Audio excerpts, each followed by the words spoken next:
En el nombre del Padre, del Hijo y del Espíritu Santo. Amén. Mis queridos, hoy vamos a hablar de 3 puntos. Primero, la palabra de Dios. Segundo, la vida del mártir libanesa Aquilina de Biblos. Y 3, San Antonio de Padua. En el Evangelio de hoy, Jesús anuncia el destino de aquellos que lo quieren seguir y quieren vivir según lo que Él dice. Y hoy nos advierte que llegará un momento que cuando nos matan piensan que están haciendo algo bueno para Dios. Gracias a Dios que en América Latina sí hay gente que mata, hay gente que, pero no en el sentido de la religión que sufrimos nosotros en Oriente. En Oriente, especialmente con los movimientos islámicos fundamentales como ISIS, por ejemplo, y antes otros, ellos matan porque piensan que de esta forma están agradando a Dios. Y muchas veces, si uno los piensa, les pregunta, ¿por qué hacen esto? Por la ley de Dios. Y muchas veces nos dejan pensar como si el Dios de ellos necesita a alguien que lo defiende, como Él no puede defenderse a sí mismo. Por eso, o destierran, o matan, o islamizan, como ese Dios de ellos, como no puede defenderse a sí mismo. Necesita gente que en su nombre mata. Hay que mirar unos años atrás, en Irak, en Siria, en Tierra Santa, en Jordania, en Egipto, en el Líbano. ¿Por qué nos matan? ¿Porque llevamos el nombre de Cristo? ¿Porque ellos no pueden ver la cruz? ¿Porque piensan que estamos blasfemiando a Dios? Bueno, si yo digo que Cristo fue crucificado sobre una cruz, hago una blasfemia a Dios. Tengo que preguntarte, tú que vienes a matar y derramar sangre, ¿acaso estás agradando a Dios? Cuando tú violas personas menores y mujeres y niñas, ¿acaso estás agradando a Dios? Cuando tú robas y quemas y destierras a gente de sus propiedades, ¿acaso estás agradando a Dios? Cuando te pones como hombre bomba y vas a matar gente inocente, ¿acaso estás agradando a Dios? Jesús nos dijo, cuando llega el momento, acuérdense que yo les había anunciado que su destino no va a ser mucho menos del mío, porque ustedes son mi cuerpo místico. Si a mí me crucificaron, no van a dejarlos a ustedes tranquilos. Esto lo que hablé es el martirio rojo, el martirio de sangre. Pero hay otro martirio, se llama el martirio blanco. Cuando tú no vives como todo el mundo y todos los dedos se van indicando a ti, mire cómo vive, no hace tal cosa y tal cosa y tal otra, y te persigan porque vives el Evangelio convencido. Porque si tú eres un joven que ama a Cristo y su Evangelio, y guarda a sí mismo, como un regalo para la señora que va a entregar la vida, van a decir, pobrecito, tiene algún complejo, no vive como todo el mundo, no sale, no hace.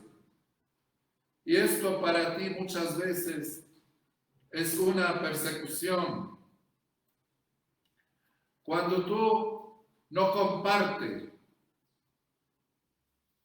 los chismes, no compartes los juicios, cuando tú no compartes con la gente lo que le agrada, echarle incienso todo el tiempo a uno, piensan que tú debes ser criticado y empiezan a darte una, dos, tres, al final como uno le dice, bueno, déjenme un ratito para respirar y después sigan. Te crucifican porque estás diciendo la verdad. Ay, monseñor, usted es duro, dice las cosas como son. ¿Por qué? Porque no comparto lo que no es el Evangelio. Ya soy duro. Cuando yo no comparto lo que el mundo vive, contrario al pensamiento de Dios, soy cruel. Cuando yo digo las cosas como son, ay, ustedes no nos entienden, viven en otro astro. Estos son un tipo de persecución blanca, que no tiene sangre material, pero es un martirio verdadero. Y lo que estoy hablando de un monseñor puede ser de ti. Cuando tú eres un buen empleado, un buen profesional, cuando tú no compartes el robo, no compartes la mentira, no compartes lo que el mundo te pide. ¿Por qué? Porque tú vives con la luz y vives bajo la mirada de Dios. Te van a dar y no te van a dejar tranquilo. Y muchas veces, probablemente, que hacen cualquier cosa para sacarte. ¿Sabe por qué? Porque tu presencia los molesta. Porque tu presencia les pone entre ellos y su conciencia una interrogación grande. Porque tú revelas lo que ellos viven, por eso no te van a aguantar. Porque tú eres luz y ellos viven en la tiniebla. Cuando se prende la luz, los ojos se cierran, no quieren ver. Prepárate. Si quieres ser soldado de Cristo, no puedes ser flojo. Tienes que ser fuerte. Y esa fortaleza viene del Espíritu de Dios. Cuando tú estás viviendo bien, sí, de afuera hay muchas olas y te están golpeando por todos los lados. Pero cuando llega a tu almohada a dormir, tu conciencia es más que tranquila y a un segundo duerme. Los demás pueden estar viviendo entre rosas, entre tela esta, ¿cómo se llama? El pelo, ¿cómo se llama esta tela? Terciopelo. Pero cuando llegan a dormir, ni siquiera se les cierra un ojo. Hoy, los judíos se enfrentando con los discípulos de Jesús. Y ellos, el Viernes Santo, gritaron que su sangre cae sobre nosotros y sobre nuestros hijos. Hoy el Sanedrín, el sumo sacerdote, le dice, ¿acaso quieren decir que nosotros lo hemos matado y su sangre está en nuestras manos? Ahora ya es pregunta. Al principio era pedido que sea su sangre sobre nosotros y sobre nuestros hijos. Ahora nos van a decir esto para hacernos responsables de su sangre. Este es el mundo. El mundo no cambia. Las personas cambian, pero el mundo sigue siendo lo mismo. Hace 2000 años. ¿Sí? Yo participo, empujo, te llevo a la muerte y cuando tú llegas a la muerte, yo soy de la espiritualidad del señor Pilato, Poncio Pilato, lavo mis manos y digo, soy libre de la sangre de este justo. Nosotros, como cristianos, sabemos que Cristo, el Maestro nuestro, nuestro Señor, nos dijo, digan la verdad y la verdad los hace libres. Hoy voy a hablar un ratito sobre Santa Aquilina de Biblos. Vivía en la ciudad más antigua habitada en el mundo, que desde su orilla salió el alfabeto a todo el mundo. Es una ciudad fenicia, vivía bajo el imperio romano. Una niña nace y le dan el nombre Aquilina, que viene del latín por el imperio latino, el imperio romano, y quiere decir águila o abuelita, Aquilina de abuelita, la águila pequeña. Se le muere el padre a los 9 años y parece que el obispo de la ciudad, estoy hablando en el primer principio del siglo III, la adopta y la enseña a amar a Cristo. Y ella, como San Pablo, se enamora de Cristo Jesús, empieza a divulgar el amor de Cristo a sus amigas, hasta que el gobernador se entera que ella está ayudando a las amigas a dejar los ídolos que tienen ojos y no ven, tienen oído y no oyen. Le pide negar a Cristo, 12 años. Ella no acepta negar a su Señor y su Dios y la martiran en el año 292. Imagínense ustedes, más de 1700 años, estamos conmemorando hoy en Colombia esta Santa Mártir. Los que aman a Cristo son luz permanente y esa luz no se apaga jamás. Voy a hablar un ratito sobre San Antonio de Padua, que nació en Portugal, en Lisbona, y vivió al lado de una catedral que la servían los hermanos o los monjes de San Agustín. Y él entró a esta congregación siendo muy joven. Un día, los discípulos de San Francisco de Asís, los hermanos menores, mandan una misión a Marruecos y parece que allí los atacan y los matan. Y traen sus cuerpos puros y visitan la ciudad donde él vivía. Se emociona muchísimo que estos misioneros fueron a llevar la palabra de Dios y su destino llegó a ser la muerte. Decide entrar en la orden nueva de San Francisco, que era la orden de los hermanos menores. Entra a esta orden y quería ser misionero en Marruecos, donde fueron muertos. Uno a veces dice, raros son estos santos. Nosotros vemos el peligro de acá, nos vamos por el otro lado. Ellos verían el peligro por acá, iban enfrentándolo. Y llega a enfermarse y su barco en Sicilia queda en Padua. Y allí vive sus años que quedaron.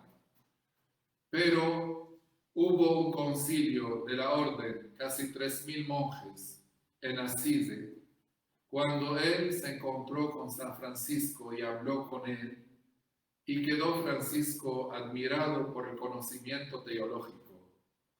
Le pide ser el teólogo que enseña a los hermanos teología y Biblia. San Antonio obedece a Francisco y empieza a enseñar teología.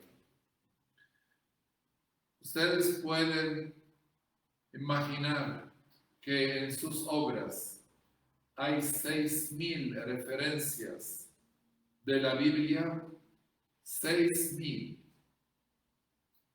San Antonio de Padua no es solamente San Antonito,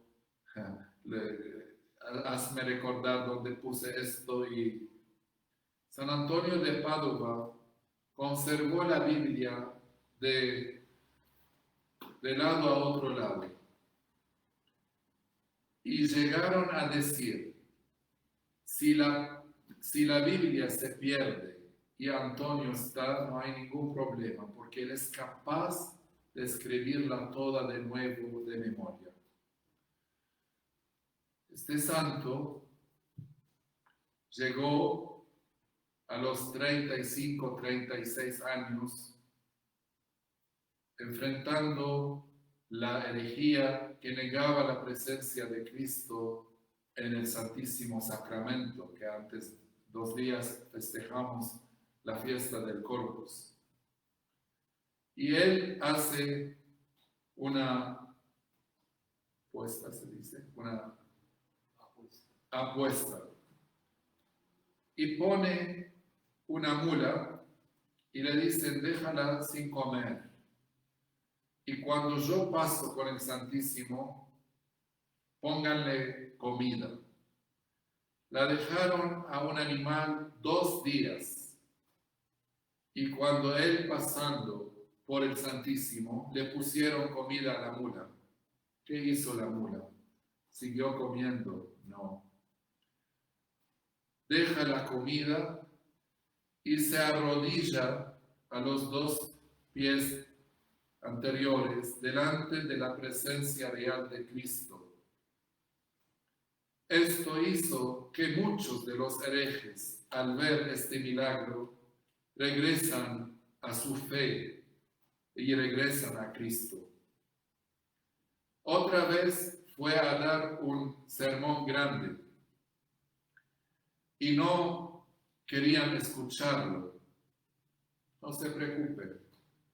Fue al lado del mar, a la orilla, y empezó a hablar a los peces. Ustedes que redimieron a nuestro Señor, pagaron por él a César. Ustedes, hablando así con los peces, y de repente empiezan los peces a subir sobre el agua, escuchando su sermón. Dios le concedió la gracia de hablar de la palabra de Dios y de predicar y hacer llegar esta palabra a los corazones de las personas. Hasta el día de hoy, casi 800 años o un poquito más, la lengua de San Antonio está reservada en Padua, en Italia. Dios me dio la gracia y yo la vi. Y en este tiempo se pone más roja que en otro tiempo, cerca de la fiesta de él. San Antonio de Padua llegó un día a celebrar una misa grande y no tenían un lugar con techo. Pusieron en una plaza grande y cuando querían empezar, empezó a temblar y a tener nubes y empezó a llover y la gente empezó como a irse. Dijo, los que se quedan aquí, ni una gota les va a mojar. Y así fue.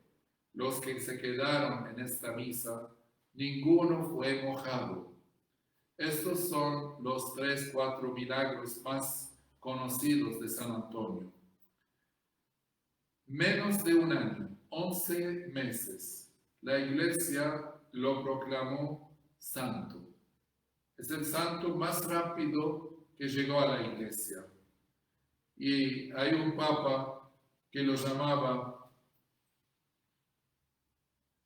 el Arca del Testamento, el Papa Gregorio IX, de la admiración de su conocimiento de la palabra de Dios. San Antonio de Padua con Santa Rita eran los santos más milagrosos de la historia de la Iglesia, según Juan Pablo II. Últimamente, Padre Pío y San Charbel son los que son más conocidos por sus milagros hoy en día. Yo quiero que nosotros, cuando miramos a un santo, tratamos de al menos una virtud de él, tomarla como para vivirla, una sola virtud como un camino para vivir. De esta manera, nosotros podemos ser como las abejas que van saliendo por la mañana y se paran sobre esta rosa, este flor, etc., hasta esta flor, hasta que chupan lo que necesitan de cada uno y así hacen su miel tan delicioso. Que los santos nos ayuden a profundizar más en el amor de Cristo y que estos, sea la mártir, sea San Antonio, que nos contagien del amor de Cristo para dar testimonio de Él en nuestra vida. Amén.